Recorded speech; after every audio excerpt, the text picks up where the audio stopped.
Shalom saudara-saudari di dalam nama Tuhan Yesus Kristus. Bertemu kita dalam Rhapsody of Realities TNI Malaysia. Tajuk perkongsian kita pada hari ini iaitu bersyukurlah. 1 Tesalonika 5 ayat 18 mengatakan, mengucap syukurlah dalam segala hal. Sebab itulah yang dikehendaki Allah di dalam Kristus Yesus bagi kamu. Kehendak Allah dalam Kristus Yesus mengenai kamu adalah kamu bersyukur dalam segala sesuatu. Apakah artinya untuk bersyukur? Bersyukur adalah untuk mengucapkan berkat. Apabila kamu mempelajari Injil, ada beberapa contoh yang menunjukkan kepada kita bagaimana Tuhan Yesus mengucap syukur dengan mengucap berkat.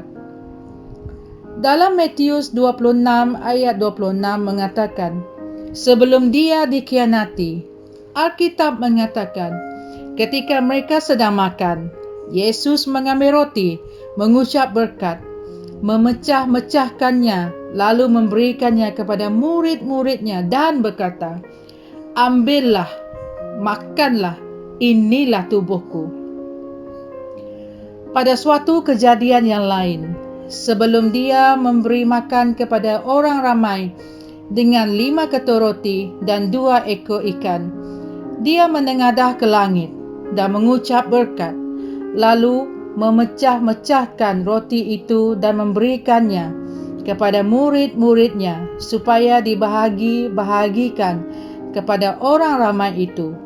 Begitu juga 2 ekor ikan itu dibahagi-bahagikan kepada semua orang. Markus 6 ayat 41. Perhatikan apa yang dia lakukan pada roti dan ikan itu. Dia memberkatinya. Markus dalam suratnya memberikan penjelasan yang lebih lanjut tentang apa yang Yesus lakukan. Dia mengucap syukur. Sesudah itu, dia mengambil cawan, mengucap syukur lalu memberikannya kepada mereka, dan mereka semua minum dari cawan itu. Markus 14 ayat 23. Markus 8 ayat 6 mengatakan, lalu dia menyuruh orang ramai itu duduk di tanah. Sesudah itu, dia mengambil 7 ketur roti itu, mengucap syukur, memecah-mecahkannya dan memberikannya kepada murid-muridnya untuk dibahagi-bahagikan, dan mereka memberikannya kepada orang ramai itu. Oleh itu, apabila Alkitab mengatakan bahawa Yesus mengambil roti itu dan memberkatinya, apa yang dia lakukan sebenarnya adalah mengucap syukur. Kata-kata yang dia ucapkan adalah kata-kata kesyukuran. Belajarlah untuk memberkati. Ingatlah, Tuhan berfirman melalui kamu. Dia menggunakan mulutmu untuk memberkati, untuk mengubah keadaan, untuk membawa kebebasan dan penyelamatan kepada orang lain. Dia menggunakan mulutmu untuk memperbetulkan masalah, di mana tidak kira apa jua yang berlaku dalam hidupmu atau di sekelilingmu, dia boleh memperbaikinya. Ibrani 11 ayat 3 mengatakan, melalui iman, kita mengerti bahawa alam semesta ini telah dijadikan firman Allah. Dalam arti kata lain, melalui rima Tuhan. Tuhan akan membawa berkat di mana ada sumpahan.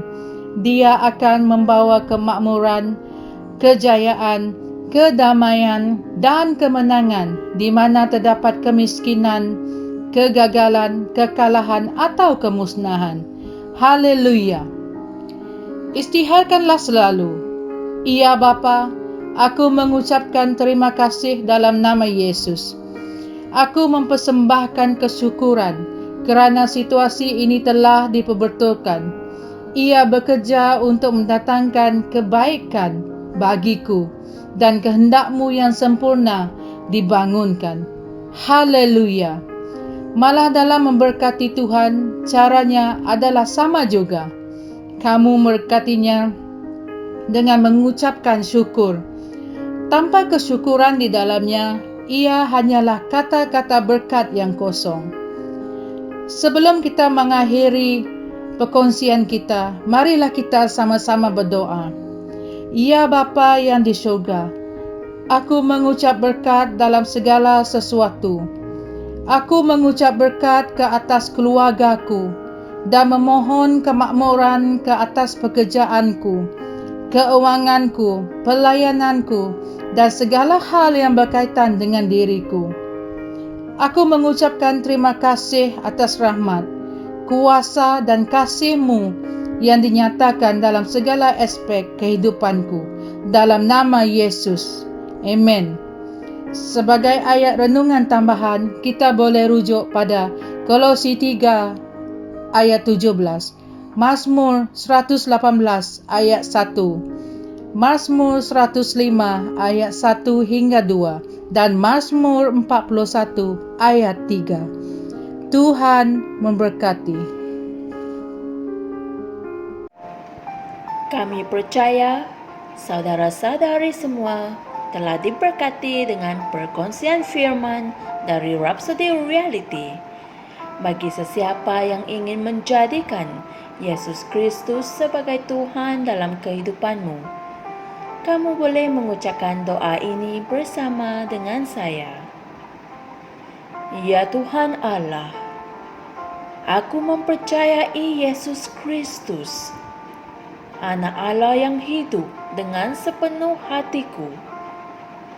Aku percaya Dia telah mati untukku dan Allah telah membangkitkan Dia dari kematian. Aku percaya Dia hidup hari ini. Aku mengaku dengan mulutku bahwa Yesus Kristus adalah Tuhan dalam hidupku mulai dari hari ini. Melalui Dia dan di dalam nama-Nya, aku mempunyai kehidupan yang kekal. Aku telah dilahirkan semula. Terima kasih Allah kerana menyelamatkan jiwaku. Aku sekarang adalah anak Allah. Haleluya. Tahniah, sekarang kamu telah menjadi anak Allah. Untuk apa-apa sebarang pertanyaan atau untuk mendapatkan lebih banyak maklumat mengenai bagaimana untuk bertumbuh sebagai seorang Kristian, anda semua boleh hantar mesej di akaun Facebook kami atau email kami di tni.msia@gmail.com. Sekali lagi, tni.msia@gmail.com. Tuhan berkati Anda semua.